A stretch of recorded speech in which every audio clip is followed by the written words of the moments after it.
Lucu kalau ada orang dia belajar Al-Quran, keluarganya nggak baik, tuh lucu. Kenapa? Karena panduan Quran itu bukan untuk memperbaiki dirinya, tapi juga keluarganya. Makanya isi tentang Quran itu nanti berkaitan dengan bagaimana kita dengan keluarga. Sehingga kalau kita kembali merujuk pada Quran, insya Allah keluarga kita menjadi baik. Bagaimana kita menjadi keluarga yang memiliki life goals. Inilah kenapa yang kita cari dalam hidup itu bukan mengejar supaya jadi orang terkaya nomor satu di dunia, bukan jadi pemilik kekuasaan di negeri kita, bukan supaya kita menjadi orang paling berpengaruh, the top influencer, bukan. Yang paling kita cari adalah bagaimana hidup yang paling berkah. Itulah yang dicari. Karena sejatinya kekayaan, kekuasaan, kepintaran jika tidak berkah itu adalah musibah bagi pemiliknya.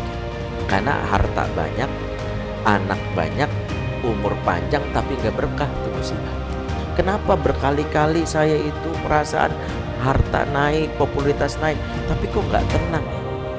Kenapa ya perasaan saya ini sudah melakukan banyak hal, follower banyak sekali masalah ya. Ada aja kemarin ada yang sakit, ini anak ini saya sakit, ini tambah lagi, habis ini sakit, ini muncul lagi, habis ini banyak musibah.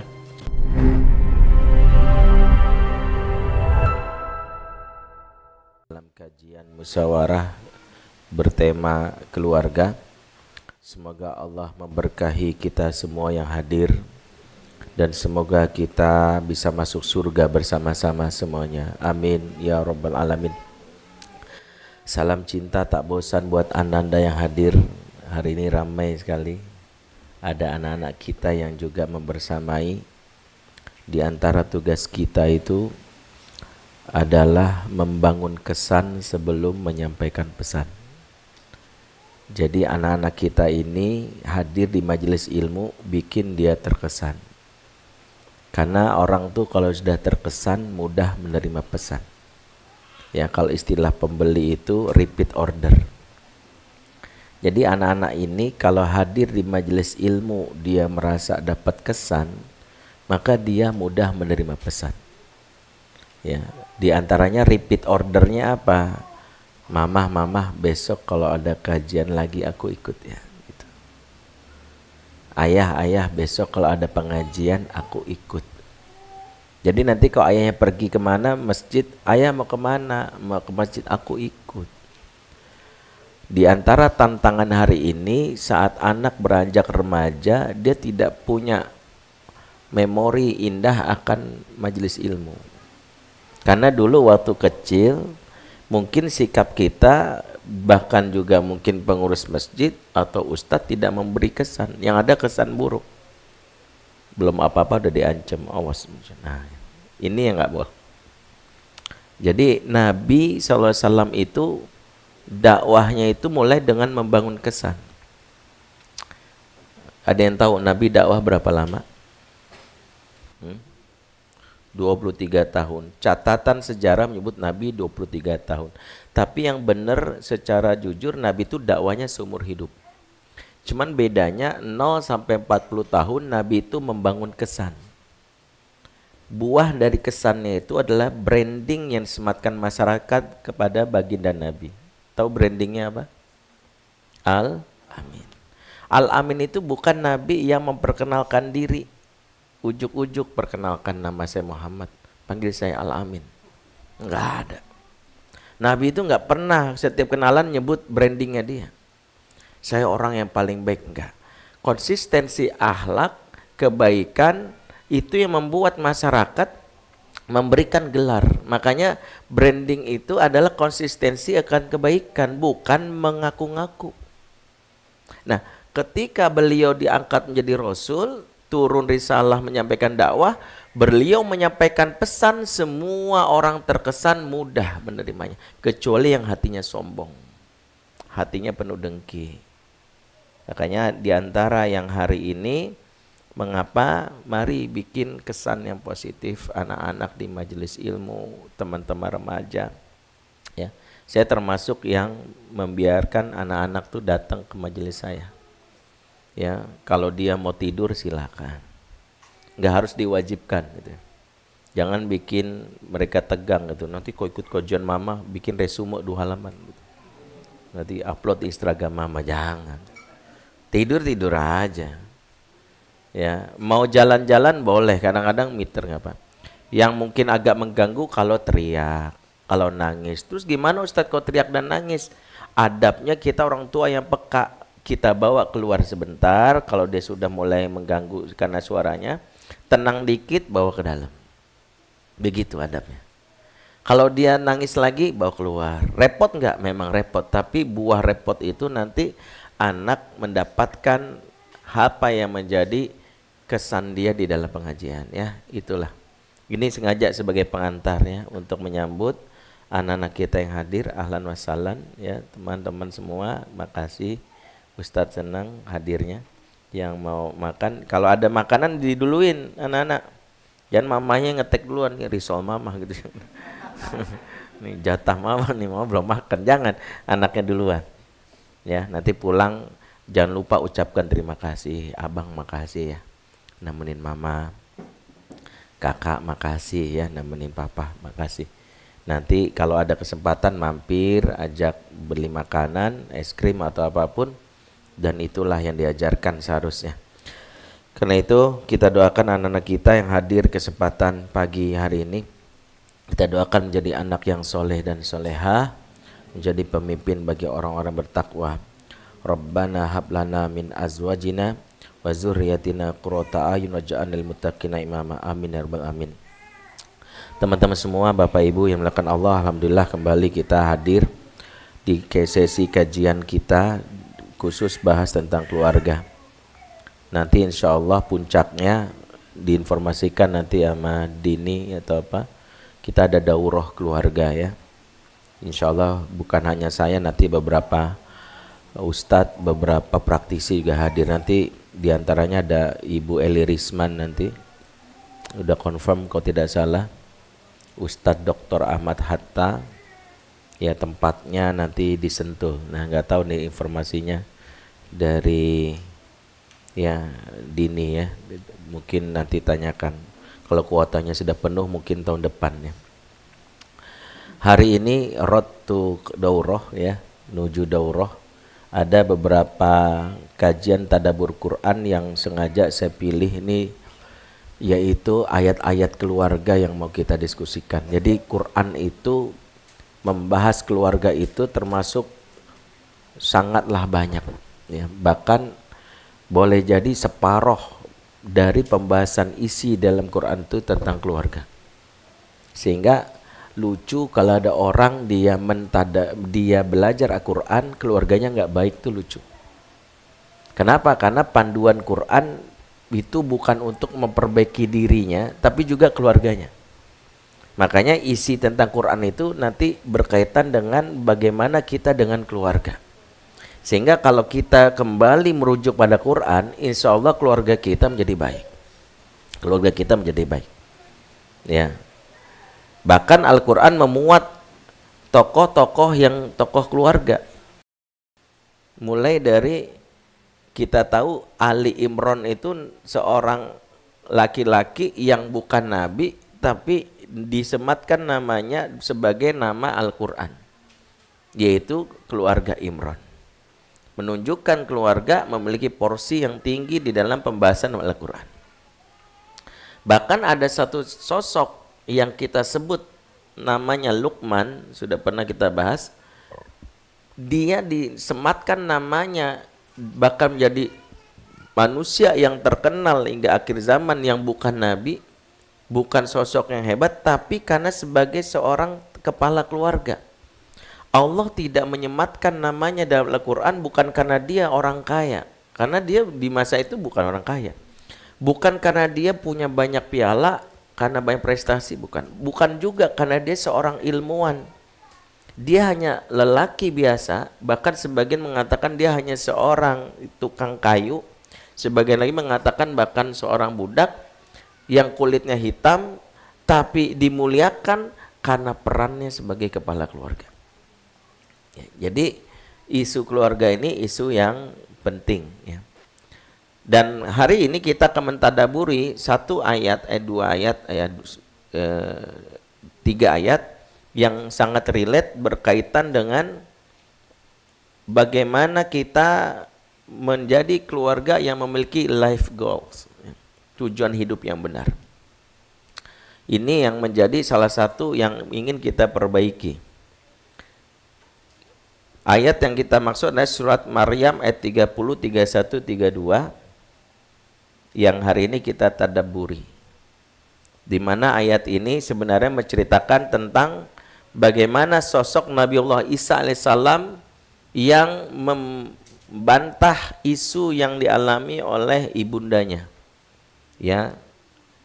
Jadi ayat ini turun ketika Maryam mendapat banyak fitnah. Maryam itu banyak dapat fitnah karena status dia yang disebut wanita suci tapi kok hamil gitu. Dan itu masyarakat menggibahinya. Dan itu isunya viral. Oh, ngaku-ngakunya aja dia wanita baik-baik, buktinya hamil. Ah, ini mah ngaco dia nih gitu. Sehingga gibah tetangga ini sempat membuat seorang yang namanya Maryam ini tertekan, stres. Sampai keluar kalimat dari dia, lebih baik aku mati saja gitu. Tapi kalimat ini jangan disalahpahami seolah-olah Maryam ini wanita yang depresi, salah. Imam Fakhruddin Ar-Razi ya dalam tafsirnya mengatakan kalimat Maryam yang mengatakan lebih baik aku mati saja, itu ada dalam surat Maryam ayat 23 24. Itu adalah sebuah pernyataan lazim di masa dahulu yang sering dilakukan oleh orang soleh untuk mencegah orang lain ngomongin dia lebih sering sehingga orang lain berdosa. Maka saking baiknya orang soleh ini untuk menghentikan orang berdosa, lebih baik saya mati supaya dia nggak dosa gitu. Itu orang soleh zaman dulu gitu. Jadi bukan karena stres, jadi salah.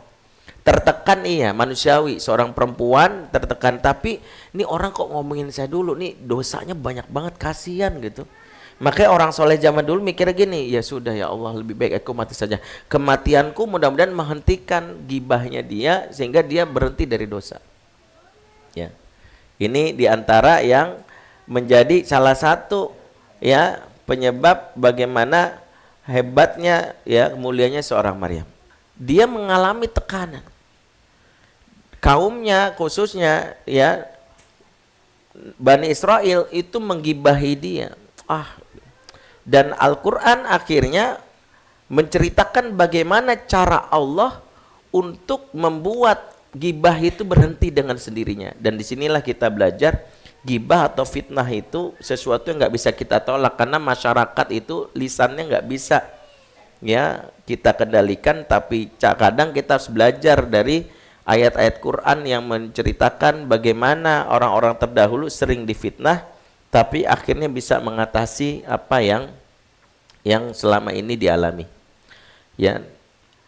Ketika ayat ini turun, ini sababun nuzulnya. Allah berfirman ketika Nabi Isa berkata, "Qala ini Abdullah."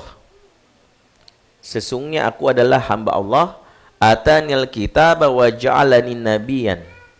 Jadi Nabi Isa berbicara pada saat baru lahir dengan kalimat ini bayi ajaib, bayi yang bisa ngomong. Dalam sejarah Islam, bayi yang bisa ngomong tuh cuma 2. Ya, pertama Nabi Isa alaihissalam, ini Abdullah di kalimatnya. Yang kedua Juraij, kisah bayi yang ada di zaman salafus soleh yang disebut Juraij. Juraij ini adalah seorang soleh yang difitnah oleh seorang pelacur dan membuat pelacur ini ketika hamil mengaku bahwa dia ini dihamilin sama ulama ya bernama Juraij.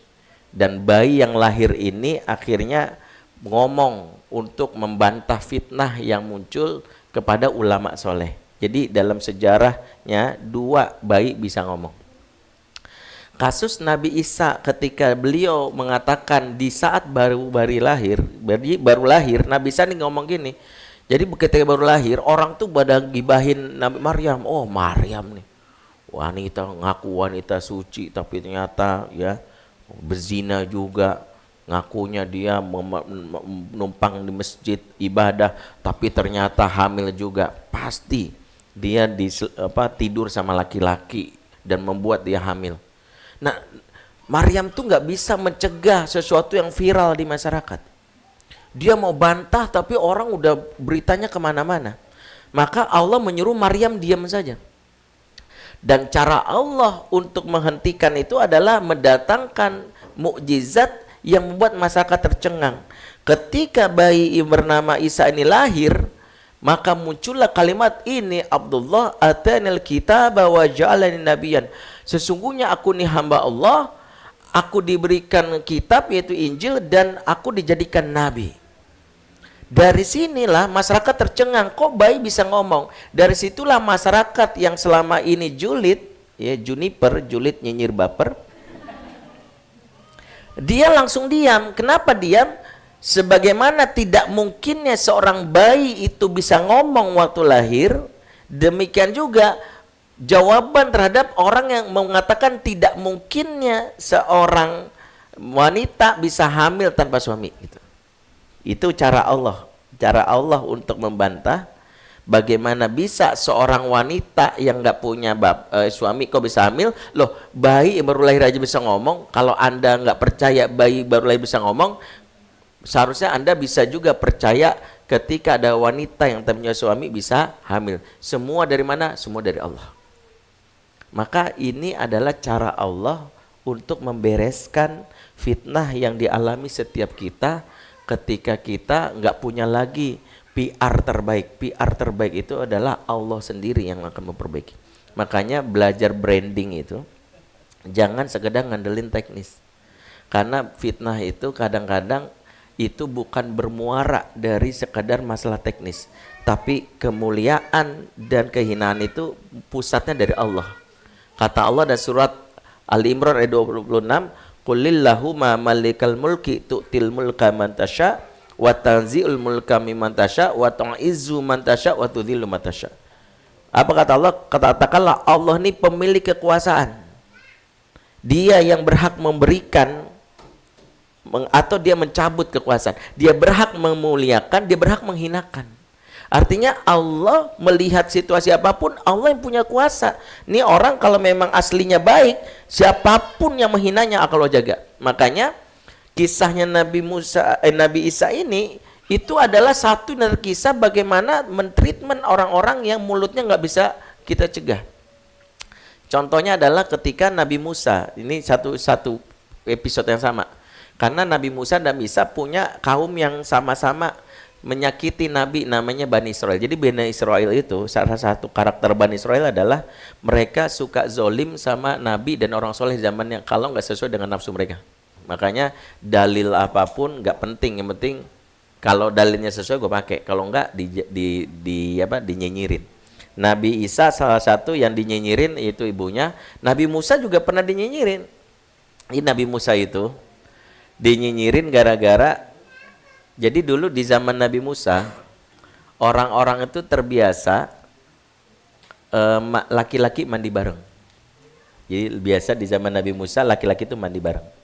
Dan dulu Nabi Musa itu walaupun belum ada syariat melarang mandi bareng, dia punya rasa malu yang membuat dia nggak mau mandi.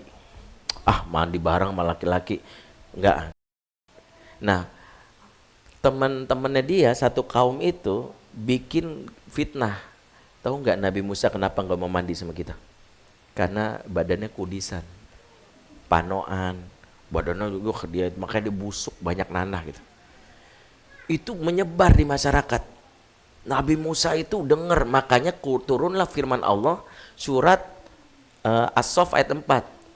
Ya, wa idz qala Musa liqaumihi ya qaumi lima tu'dzunani wa qad ta'lamuna anni rasulullah ilaikum.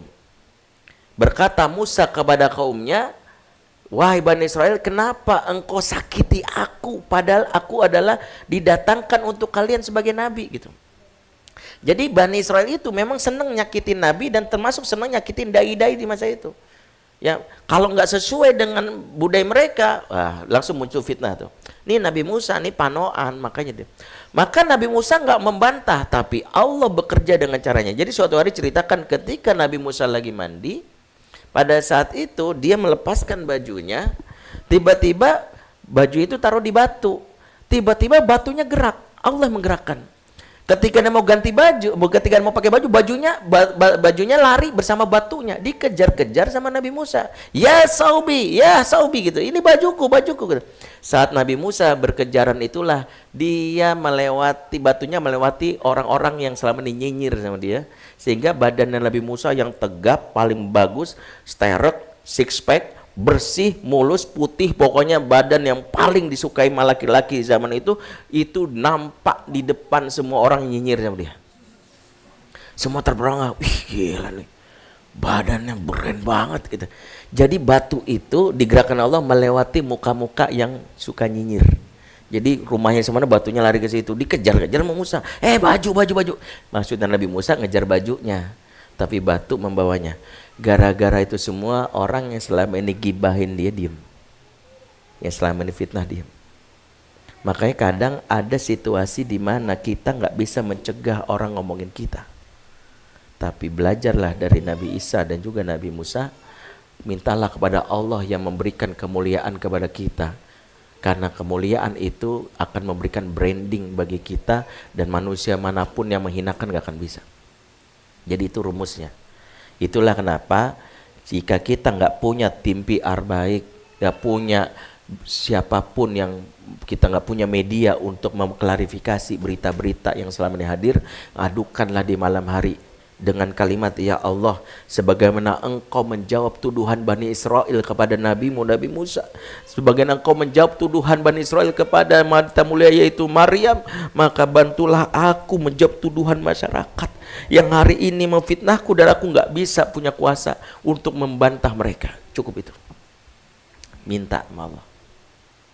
Maka nanti tahu-tahu muncul, nggak tahu gimana caranya. Kita nggak tahu di mana batu itu nanti hadir seperti Nabi Musa, atau kita nggak tahu ada bayi yang bisa ngomong, kita nggak tahu. Tapi itulah caranya. Maka ayat ini pertama menceritakan tentang bagaimana Nabi Isa alaihissalam adalah nabi yang kehadirannya adalah untuk membantah fitnah atas ibunya. Jadi kenapa ini bayi yang sejak awal sudah menggembirakan hati ibunya? Kenapa? Baru lahir sudah bikin ibunya itu merasa diselamatkan. Ini bayi penyelamat. Makanya inilah bayi penyelamat. Kenapa? Karena sejak awal sudah membuat ibunya dibutihkan namanya. Nah, para ulama berselisih. Setelah Nabi Isa bicara bayi baru lahir ini, apakah Nabi Isa akan bisa bicara selamanya? Atau cukup sekali itu saja? Pendapat yang kuat mengatakan Nabi Isa cukup sekali itu bicara. Setelah itu dia seperti bayi lahir, seperti bayi lainnya, yang ngomongnya tetap seperti itu. Baru nanti setelah dia mulai umur sekian seperti manusia normal berbicara. Kenapa? Karena inilah salah satu cara Allah beritahu, inilah namanya mukjizat. Disebut mukjizat karena punya dua ciri. Makanya mukjizat dan karomah itu punya dua ciri. Jangan tertipu dengan orang yang ngakunya punya karomah, bisa jadi itu dukun. Karena mukjizat karomah kata para ulama punya dua ciri. Satu, mukjizat atau karomah nggak bisa dipelajari. Jadi nggak ada yang bilang gini, lu mau tahan api gini, malam-malam lu datang sholat gini, terus tiap hari baca wirid ini, itu pastikan itu dukun, walaupun pakai nama Allah. Karena mukjizat itu atau karomah dia datang atas konsistensi kesolehan kita, dan ketika dia datang ya sudah Allah beri pertolongan. Makanya ketika Nabi Ibrahim dibakar itu nggak dipelajari dulu gimana caranya biar dingin. Apakah dia baca wirid tertentu? Nggak ada. Apakah dia tiba-tiba? Nggak ada.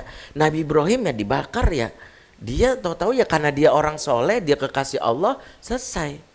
Makanya ciri mukjizat atau karomah nggak bisa dipelajari. Jadi jangan percaya dengan tawaran lu pengen supaya kebal apa nih belajari gini, nggak ada. Yang kedua, mukjizat atau karomah nggak bisa diulang sesuka hati. Makanya Nabi Isa itu nggak bisa habis itu ngulang lagi ngomong. Atau Ibrahim habis dia dibakar itu petantang-petantang mana api gitu, gampang gitu. Ya bakar, nggak ada. Tetap itu habis itu dia takut api juga. Habis itu dia tetap habis kena api biasa takut juga. Menandakan bahwa itulah mukjizat, itulah karomah. Nabi Musa ketika belah lautan, habis itu nggak bisa sembarangan namanya tongkat belah lautan mana belah. Gitu nggak bisa. Habis itu tetap aja nggak bisa kebelah. Makanya jangan percaya dengan orang punya karomah atau mujizat tapi bisa ngulang-ulang. Itu dukun, kahin. Nah, dua cirinya. Makanya itulah sejarah membatalkan. Oke, maka Nabi Isa dalam hal ini nggak bisa punya kemampuan untuk mengulang. Habis itu ya sudah, namanya mukjizat sekali buat orang tercengang kan. Karena kalau dia tiba-tiba sering, orang akan menganggap biasa. Ya biasa gitu. Justru tercengang adalah, loh habis ngomong kok nggak bisa ngomong. Berarti yang ngomong tadi siapa? Yang ngomong siapa? Ya, itu karena Allah. Tapi kalau dia nanti ngomong terus-terusan, nanti ada penjelasan ilmiah. Oh, jangan-jangan otaknya itu sudah diinstal, udah otak orang dewasa taruh di kepalanya, sehingga sebenarnya, atau jangan-jangan dia kesurupan, dia muncul. Jadi nggak, kalau gitu orang akan nyari penjelasan ilmiah. Tapi kalau ini nggak ada penjelasan ilmiah, kecuali jawabannya ini karomah, ini mukjizat. Kalau Nabi itu mukjizat, kalau orang selain Nabi adalah karomah. Kemudian Nabi Isa mengatakan, wa ja'alani mubarakan ainama kuntu. Setelah dia mengatakan ini Abdullah, sebagai penegasan bahwa tidak ada satupun pernyataan Nabi Isa yang menunjukkan dia Tuhan. Makanya kalau ada orang Nasrani menyatakan dia Tuhan, buktikan Injil manapun gak akan pernah menyebutkan itu. Nabi Isa atau Yesus yang jadi Tuhan adalah klaim dari Paulus 300 tahun setelah kematiannya. 3 abad setelah mati baru ada deklarasi mengangkat yang namanya Isa sebagai Tuhan. Setelah diteliti bahwa elektabilitasnya naik ya. Jadi setelah elektabilitas naik kayaknya layak deh jadi Tuhan. Gitu. Jadi kira-kira gitu. Jadi setelah menurut Paulus kayaknya orang pada ngefans, diangkat aja jadi Tuhan. Tapi pernyataan yang benar dari mulai Al-Quran, dari Injil, tidak satupun seorang Nabi bisa mengatakan saya adalah Tuhan. Justru dia tegaskan, ini Abdullah, sesungguhnya aku adalah hamba Allah. Aku adalah hamba Allah. Wa atinal kitab, aku diberikan kitab. Ya, berarti dia menjalani perannya dengan petunjuk dari Allah. Wa ja'alani nabiyyan, dan aku diangkat menjadi nabi. Jadi ini juga jawaban, di antara semua nabi, Nabi Isa adalah nabi yang sejak awal dari bayi diangkat. Ada nabi yang diangkat dari lahir, ada yang diangkat setelah dewasa. Di antara nabi diangkat dari lahir adalah Nabi Isa, termasuk Nabi Yahya. Ya, biasanya nabi-nabi yang diangkat dari lahir yang namanya sudah disebutkan sebelum lahir, termasuk Nabi Yahya. Sementara Nabi Muhammad menjadi nabi dan rasul kapan? Saat umur 40 tahun. Mengapa Nabi Muhammad enggak diangkat dari kecil jadi nabi? Beda dengan Nabi Isa. Jawabannya adalah agar manusia bisa belajar bahwa nabi sebelum diangkat menjadi rasul, dia karakternya seperti manusia biasa tapi memiliki akhlak yang mulia. Anak-anak kita bisa belajar langsung dari sirah Nabi bahwa Nabi Muhammad sampai umur 40 tahun itu manusia biasa tapi memiliki akhlak yang mulia. Karena kalau dia sudah jadi nabi, omongan dia yang keluar itu akan jadi sabda yang akan membuat orang lain itu tidak bisa menirunya. Oh, ya. Makanya Nabi Yahya itu salah satu yang membuat dia agak unik dibandingkan anak-anak yang lain, tahu apa? Nabi Yahya itu nabi yang sejak kecil nggak suka main. Makanya waktu diajak main sama temennya dia marah. Bukan untuk ini aku diciptakan gitu. Waktu masih bocah itu diajak main dia marah-marah. Nggak kebayang kalau ada anak kecil hari ini ya ditapaksa seperti Nabi Yahya. Ya, kasihan. Jadi dia nggak boleh main. Padahal Nabi Muhammad pun bermain. Makanya kita lebih mudah meniru Nabi Muhammad. Allah berfirman bagaimana menukil Nabi Isa di ayat 31-nya, wa ja'alani mubarakan ainama kuntu, dan Allah menjadikan hidupku berkah dimanapun aku berada. Jadi Nabi Isa adalah satu di antara sekian makhluk Allah yang hidupnya diberkahi dimanapun berada. Dan berkah adalah the real life goals. Sejatinya hidup yang kita tuju itu bukan supaya kaya, bukan supaya dapat gelar yang banyak, bukan berkuasa, tapi berkah. Karena kaya, punya kuasa, atau apapun kalau nggak berkah, maka hidup itu pasti bermasalah. Hidup yang dijaga oleh Allah adalah hidup yang berkah. Makanya Nabi Isa menyebut, Allah jadikan hidupku berkah dimanapun aku berada. Berarti di situasi apapun dia dalam keadaan berkah. Inilah kenapa yang kita cari dalam hidup itu bukan, maaf ya, bukan mengejar supaya jadi orang terkaya nomor 1 di dunia. Bukan jadi pemilik kekuasaan di negeri kita. Bukan supaya kita menjadi orang paling berpengaruh, ya, the top influencer, bukan. Yang paling kita cari adalah bagaimana hidup yang paling berkah, itulah yang dicari. Karena sejatinya kekayaan, kekuasaan, kepintaran jika tidak berkah itu adalah musibah bagi pemiliknya. Musibah. Makanya pernah saya sampaikan dulu, sahabat ketika baru nikah ada temennya doain kalimatnya bagus, tapi dia protes. Kan dia lagi baru nikah. Terus temennya bilang gini, birifa iwal banin, semoga rukun dan banyak anak ya, kan itu maksudnya. Semoga rukun dan banyak anak ya. Tahu apa kata dia? La taf'alu dzalik. Gak boleh ngomong gitu. Jangan ucapin gitu. Saya nggak suka. Padahal kan bunyinya bagus ya. Rukun banyak anak kan bagus. Tapi dia bilang saya nggak mau. Kemudian kawannya nanya, "Tsumma naqul ya Bayazid." Terus kami harus ngomong apa? Qul barakallahu wa barakalaikum kadzalikan Umar. Ucapkanlah keberkahan atasmu dan atas pasanganmu, dan itu yang diajarkan Nabi. Jadi Nabi mengajarkan apapun doanya ujung-ujungnya berkah. Makanya Anas bin Malik didoakan supaya umurnya panjang, supaya punya banyak anak, supaya banyak harta, tapi ujung-ujungnya berkahilah. Berkah. Karena harta banyak, anak banyak, umur panjang tapi nggak berkah, itu musibah. Makanya life goals yang seorang muslim berkah.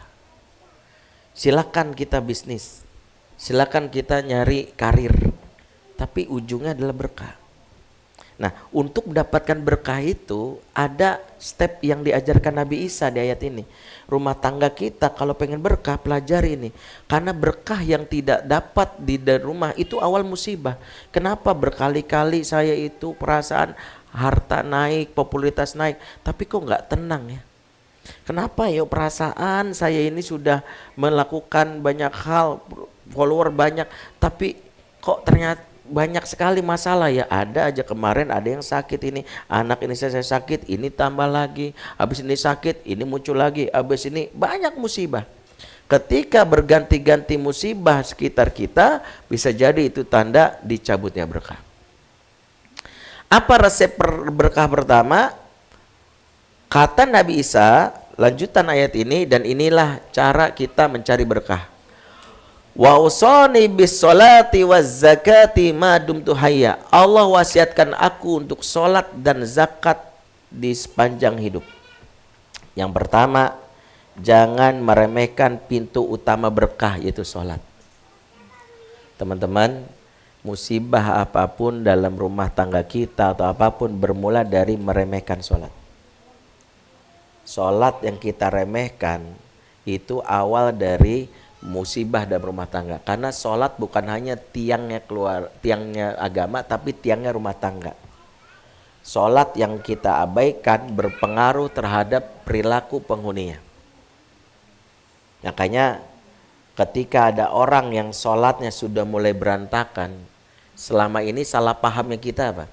Kita menyangka sholat itu cuma dikerjakan. Makanya kita selalu kalau nanya ke pasangan gini, sayang udah sholat belum? Atau nanya ke anak, kamu udah sholat belum? Sekedar udah sholat itu bukan perintah Quran. Perintah Quran bukan mengerjakan sholat. Salah. Perintah Quran adalah aqimis sholat, tegakkan sholat. Karena sholat yang dikerjakan tapi tidak tidak berdampak kepada diri. Itu yang disebutkan dalam surat Maryam ayat 59. Faqalafa min ba'dihim khalfun awda'u shalah wa tabau syahwat. Kelak akan muncul di belakang mereka generasi yang suka mengabaikan sholat dan mengikuti hawa nafsu. Ayat ini tidak mengatakan meninggalkan sholat, tapi mengabaikan. Tahu yang mengabaikan? Dia sholat, tapi satu sholatnya pas injury time, saat zuhur menjelang asar tadi ya, saat subuh menjelang duha ya, sholat suha namanya. Ya, ada orang sholat duha pakai kunut kan ada ya. Kok duhanya pakai kunut enggak di subuh kesiangan gitu. Itu sebenarnya Itu yang kayak gitu tuh. Nah, sholat duha pakai kunut, yang subuh kesiangan, suha atau apapun, itu ciri sholat yang nggak mukimah. Ente sholat tapi nggak dampak. Itu yang pertama. Yang kedua, sholatnya buru-buru. Sholat udah padahal sholat itu adalah salah satu yang menguatkan. Sholat ada training atas apa yang selama ini kita minta. Kenapa kita bermasalah, nggak sabar dengan kelakuan pasangan? Kenapa kita mudah marah sama anak kita yang mengatakan, ih kamu tuh mama. Ingat, emosi yang menderas itu ibarat tang air yang dia akan luber ke sisinya kalau tanggul yang membatasinya itu jebol. Tanggul ini tergantung, ada yang dari baja, ada yang dari triplek. Kau baja sederas apapun ditahan, tapi kalau dari triplek jebol. Tanggul ini namanya asobru, kesabaran. Nah, kesabaran itu sangat erat kaitannya dengan kualitas sholat. Makanya kalau dalam Quran digandeng tuh, wasta'inu bisobri wassalah, minta tolonglah kepada Allah dengan sabar dan sholat. Tahu nggak kenapa sabar dan sholat digandeng? Karena ukuran kesabaran kita tergantung ukuran sholat kita. Contoh, siapa yang sholatnya kalau capek masih gini, Allah Akbar, Assalamualaikum warahmatullahi wabarakatuh, pasti nggak sabaran. Saya jamin, pasti nggak sabaran. Orang yang sholatnya masih buru-buru pas lelah menunjukkan dia nggak sabar. Bersama Allah aja nggak sabar, apalagi sama makhluknya. Maka begitu suami pulang, kamu tuh sudah tadi mas, gara-gara suami naruh handuk di kasur. Kamu tuh berantakin aja sih, benar nggak sabar. Kenapa? Karena kita sholatnya berantakan. Makanya kekuatan pertama, jadi kalau dia tanya, Ustadz gimana cara biar sabar sama pasangan, perbaiki kualitas nih. Secapek-capeknya kita latih, biar sholat kita tetap tumakninah. Allahu Akbar. Makanya saya sarankan teman-teman ikut pelatihan sholat khusyuk yang ada di dimanapun. Pelatihan sholat khusyuk itu penting. Gak perlu bikin nih musyawarah pelatihan sholat khusyuk. Karena awalnya dari situ. Karena gini, ketika sholat kita itu nggak mukimah, sholat sekedar mengerjakan, makanya kita nggak berdampak kepada diri. Ada orang sholat tapi maksiat jalan terus. Karena sholat itu kalau mukimah, aqimis sholat, inna sholata tanha anil faksya'i wal munkar. Tegakkan sholat kata Allah, bukan i'malus sholat, tapi tegakkan. Bukan, Allah nggak bilang kerjakan sholat, Allah bilang tegakkan sholat. Karena kalau engkau kerjakan sholat sekedar Allah itu menggugurkan kewajiban, tapi nggak dampak kepada jiwa. Tapi kalau sholat yang mukimah, secapek-capeknya Allahu Akbar, Bismillahirrahmanirrahim, Alhamdulillah, khusyuk tumanina, Allahu Akbar. Apapun terjadi kita tumanina, capek, sempat zikir, insya Allah kita orang sabaran, nggak terpengaruh dengan maksiat. Dan insya Allah saya yakin kita pernah bisa lah kita sholat paling tumak ninah. Bisa. Minimal dulu pernah kita lakukan pas ujian praktek sholat pas kelas 6 SD itu. Di depan guru agama. Allahu Akbar. Bismillahirrahmanirrahim. Dulu sholat kita kayak gitu. Dulu. Sekarang sholat kita yang kayak gitu nggak ngefek. Nah rahasianya hidup berkah mulai dari situ. Makanya ada yang datang ke saya, nggak usah saya sebut, pokoknya inilah teman-teman juga di antara kita. Dia cerita ribut termasuk pasangannya bla bla bla bla. Kemudian saya bilang, saya cuma nanya gitu, sholat subuhnya jam berapa antum? Dia bengong ah. Terus nanya sholat subuh jam berapa? Terus dia dari gini, Ustadz Ana tuh kalau malam itu kan ada syuting tuh Ustadz. Kalau syuting itu kadang sampai jam 2, sampai jam 3. Ya itu sholat subuhnya berapa? Ya ntar dulu dengerin dulu Ustadz. Gara-gara subuh sholat sampai syuting jam 2, jam 3, Ana tidur tuh, bablas. Jadi sholat nggak? Sholat Ustadz, jam berapa? Ya kadang jam 7, kadang jam 8. Nah itu. Maka rahasianya kenapa? Mau antum artis kayak, mau antum pejabat kayak, mau antum apapun, antum akan berkah kalau jangan meremehkan sholat. Mau antum bisnismen kayak, mau pengusaha kayak, bahkan penghafal Quran yang sholatnya berantakan, gak ada berkahnya. Ada gak? Ada. Dia penghafal Quran tapi sholat subuh masih aja dibangunin. masih aja nggak dapat dia berkahnya hidup itu. Makanya mulai dari sekarang tekad menjaga apa yang menjadi hak Allah, karena Allah akan menjaga kita. Salah satunya dengan sholat. Latihan, nggak mudah. Ya saya ngomong aja kadang-kadang juga sholat kalau lagi apa, kadang-kadang masih tuh Allah Akbar itu. Makanya belajar sholat untuk nikmati.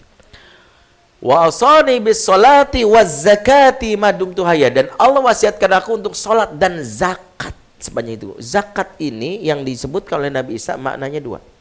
Pertama, Nabi Isa mengajarkan tentang kebersihan sumber rizkinya lewat zakat. Karena zakat itu artinya zaki, hati bersih. Zakat itu adalah suci. Maka ketika kita berzakat itu kita berpikir membersihkan. Maka teman-teman jangan tergiur dengan tawaran bisnis, tawaran job yang sumbernya nggak berkah.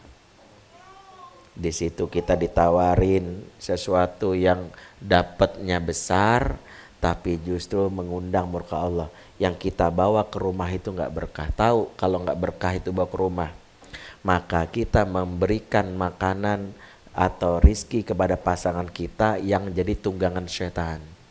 Setan nempel numpang lewat harta yang kita tumbangkan. Setan itulah yang akan mengalir dalam aliran darah anak kita, pasangan kita. Apa yang terjadi ketika setan ngalir dalam aliran darah? Setan akan jadi sponsor kemaksiatan anak kita.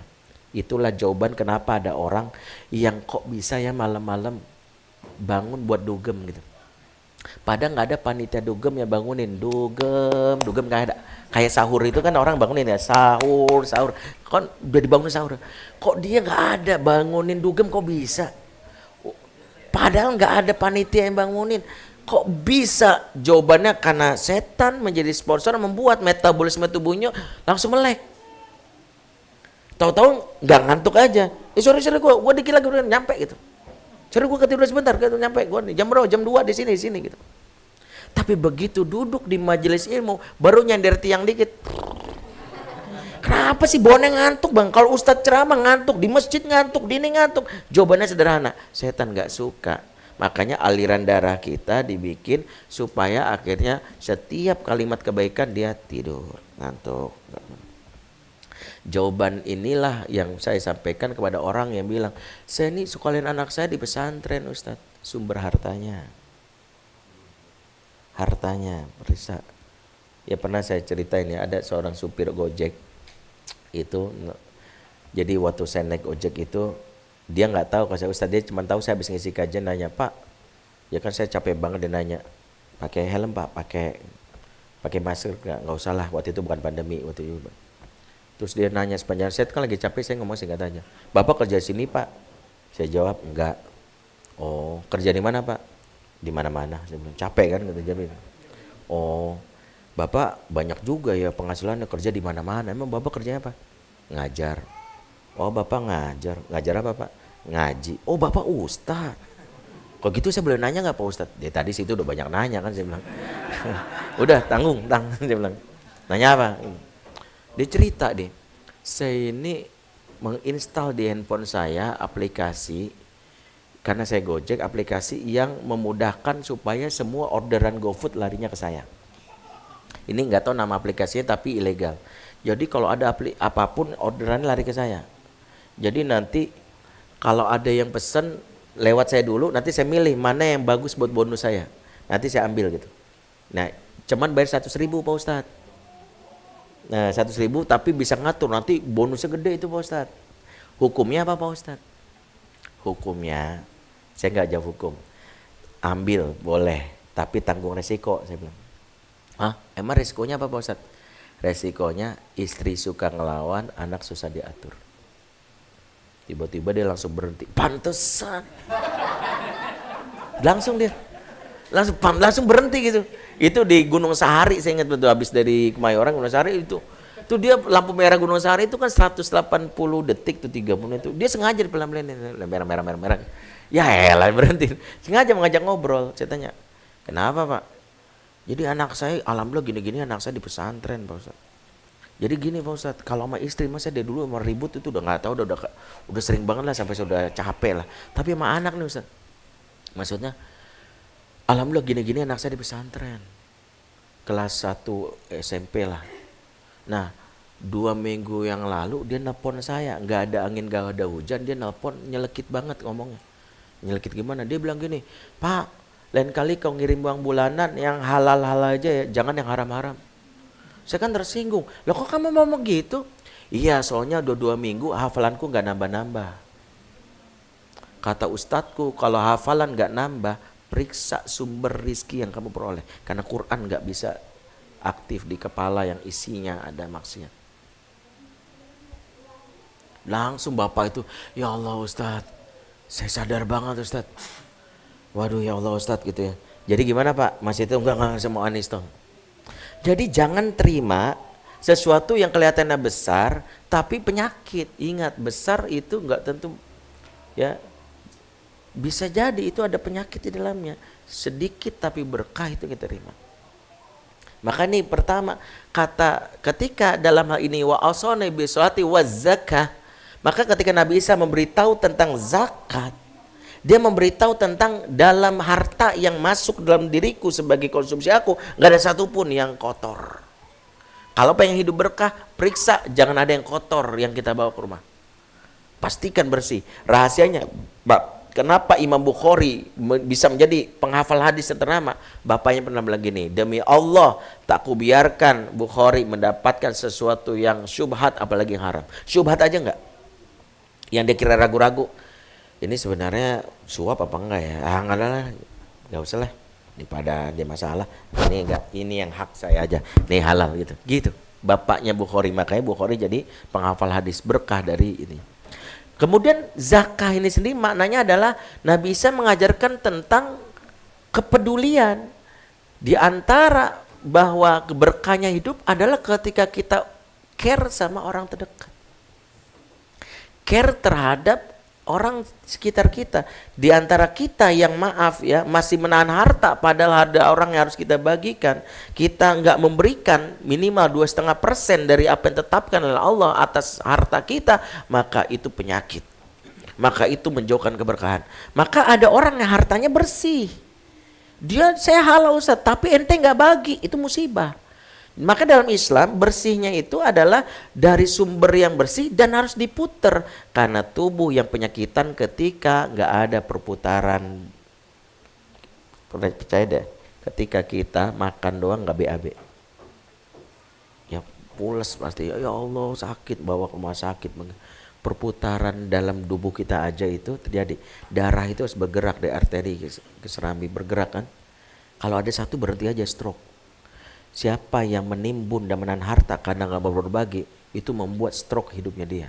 Stroke pengertiannya adalah hidupnya gak berkah, ada aja masalah. Makanya kalau kita melihat kayaknya kok masalah gak selesai, harta kayaknya bersih, berarti berbaginya yang kurang. Bersih sih, tapi kayak baginya kurang deh, gak sebanding dengan jumlah harta gitu. Harta banyak berbaginya, karena gini, berbagi itu prinsipnya bukan besarnya tapi pengorbanannya.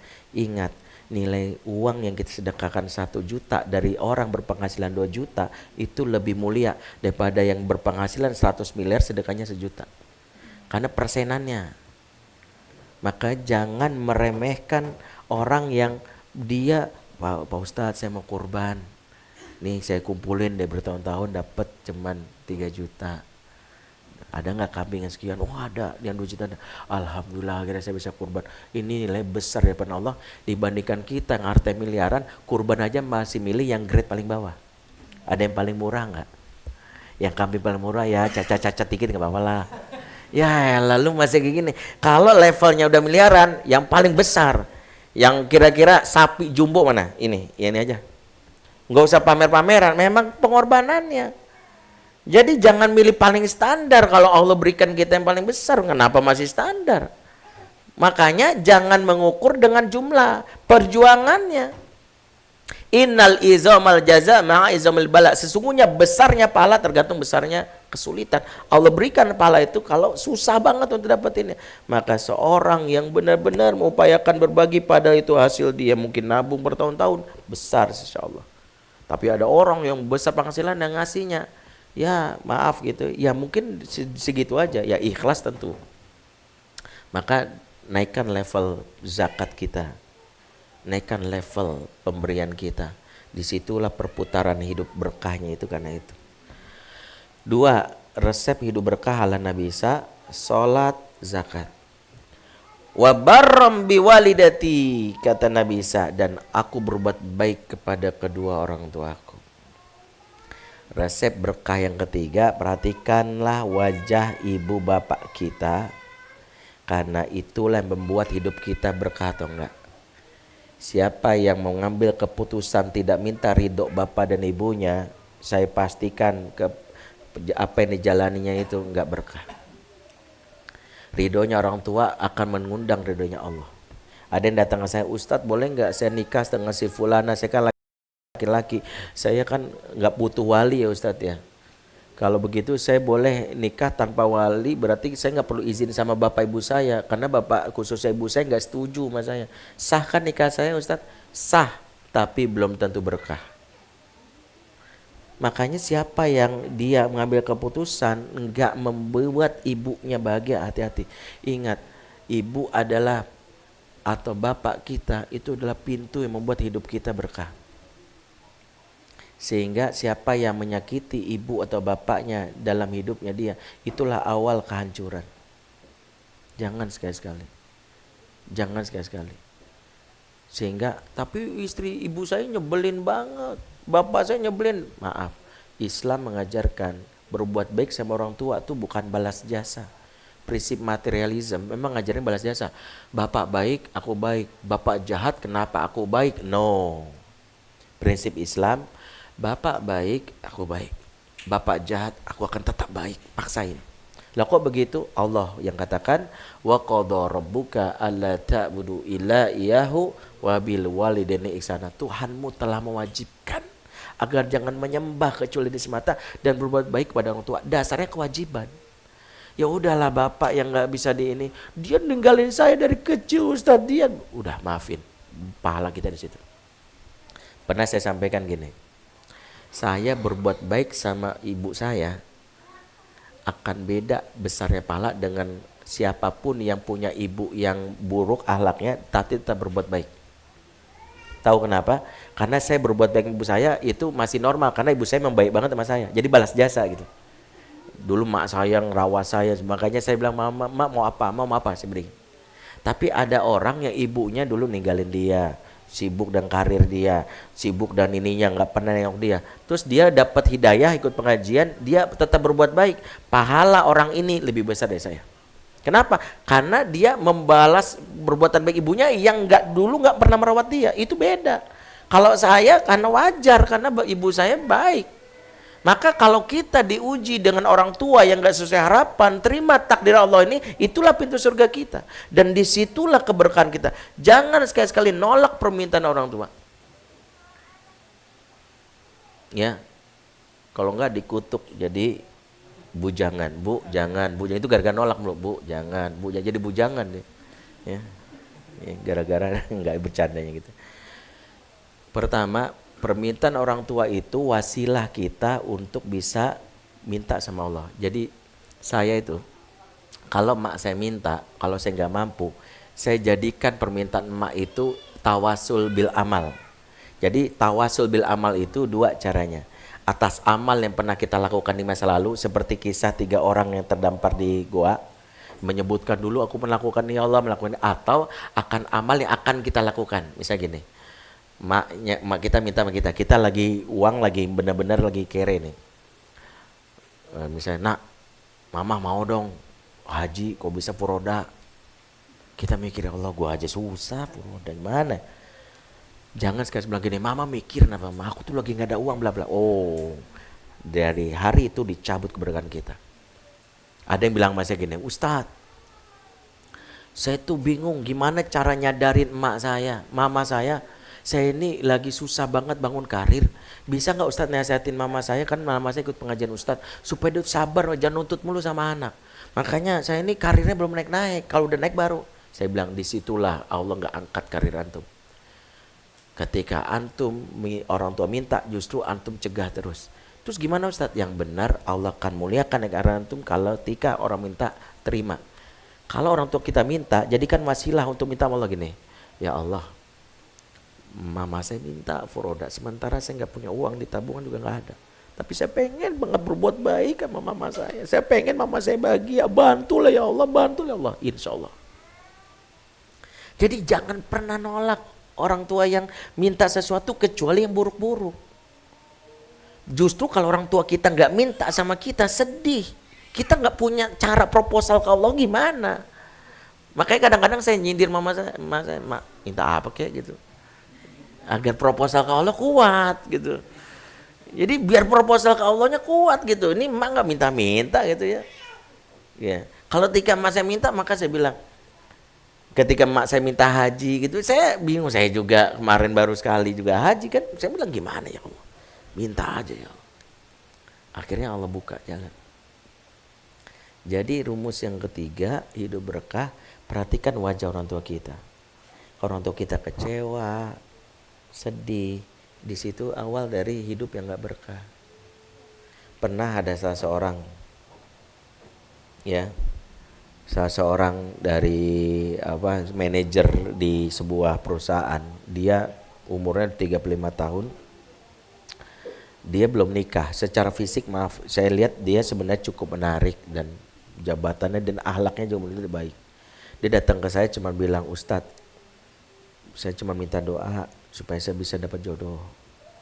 Saya nggak tahu gimana, saya udah berapa kali ta'aruf gagal gitu. Saya nggak tahu salahnya di mana Ustadz gitu. Terus saya cuma nanya, orang tua masih hidup? Masih Ustadz. Bapak udah meninggal tapi ibu saya masih. Oh, ibu di mana? Tinggal di kampung. Gimana kondisi batin hubungan ibu? Ya saya kayaknya baik, yakin baik. Ya kayaknya ya baik aja. Coba bicara dari hati ke hati. Di antara penyebab hidup kita yang tertahan dari apa yang menjadi hak kita, doa ibu yang gak sengaja terlontar dan itu yang mau kita hapus. Jangan-jangan ibu pernah berdoa. Akhirnya yaudah coba pulang kampung deh. Dia pulang kampung. Dia cerita lewat WA.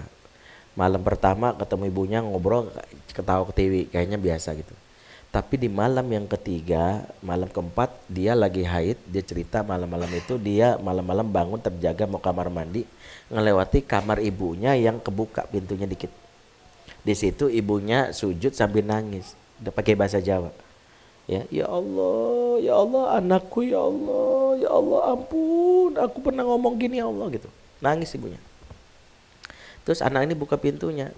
Ibu kenapa? Nah, ya Allah, ibu pernah ngomongin maafin ibu ya nak gitu. Apa bu gitu pelukan gitu. Jadi ceritanya anak ini cerita dulu waktu dia masih SMP, dia tuh aktif di OSIS, perempuan aktif itu. Dia itu saya lupa dia anak pertama atau anak tunggal, saya lupa. Tapi ceritanya ibunya itu bilang, "Dok, nanti habis Jumatan ada arisan RT di rumah. Kamu pulang cepet bantu sama ibu, soalnya nggak ada yang bantu beres-beres rumah. Ya, pulang cepet. Kalau enggak ibu nanti keteteran arisan RT. Ya habis Jumatan kamu habis sekolah kan, sekolah kamu sebelum Jumatan ini kan udah pulang udah." Tapi dia lupa bilang, iya aja gitu. Begitu di sekolah ternyata dia ada jadwal rapat OSIS. Dulu nggak ada handphone, nggak ngasih tahu ibunya kan. Pulangnya sore. Ibunya selama itu udah kesel aja tuh. Mana sih, jadi ngelainin tamu sambil kesel gitu. Pulanglah dia ketika acara udah selesai. Dia ngelihat kayaknya rumah ada rapi, beres gitu ya. Dia nggak tahu ibunya lagi gasak kusuk di belakang lagi nyuci piring tuh.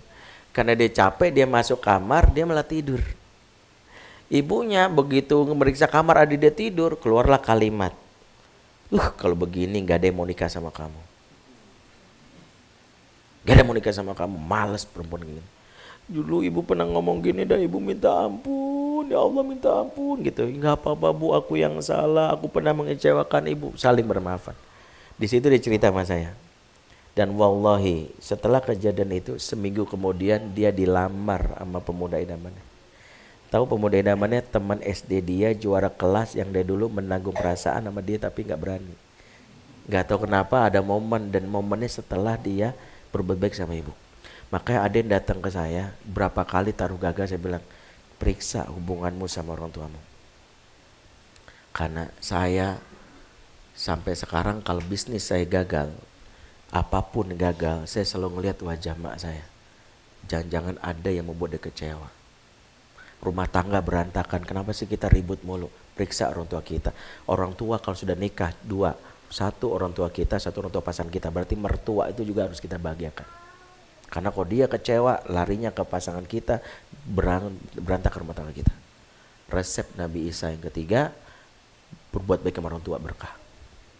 Yang keempat, walam yabjalni jabbaron saqiya, dan Allah tidak menjadikan aku sombong dan berbuat celaka. Maka resep yang keempat kali ini untuk berkah, life goalsnya adalah jangan sombong, merendahlah, jangan menghina orang, jangan menolak kebenaran, jangan sok tahu. Sombong adalah yang membuat iblis dilaknat selamanya, karena dia punya sifat sombong. Iblis ini kan, tahu iblis itu sejarahnya, iblis ini kan sebelumnya adalah jin. Nama aslinya iblis apa? Azazil. Jadi Allah ciptakan jin untuk beribadah, diantaranya Azazil. Azazil ini jin yang rajin ibadah. Sujud selama 1000 tahun Allah naikkan ke langit satu. Sujud lagi 1000 tahun naik lagi ke langit kedua. Allah ciptakan makhluk yang namanya Adam. Ini jailun fil ardi khalifah. Iblis, jin ini nggak terima. Bahasanya gini, saya ini sudah lama diciptain oleh Allah, udah ribuan tahun sujud. Ini ada anak baru kemarin sore langsung jadi ketua. Ini gimana ceritanya?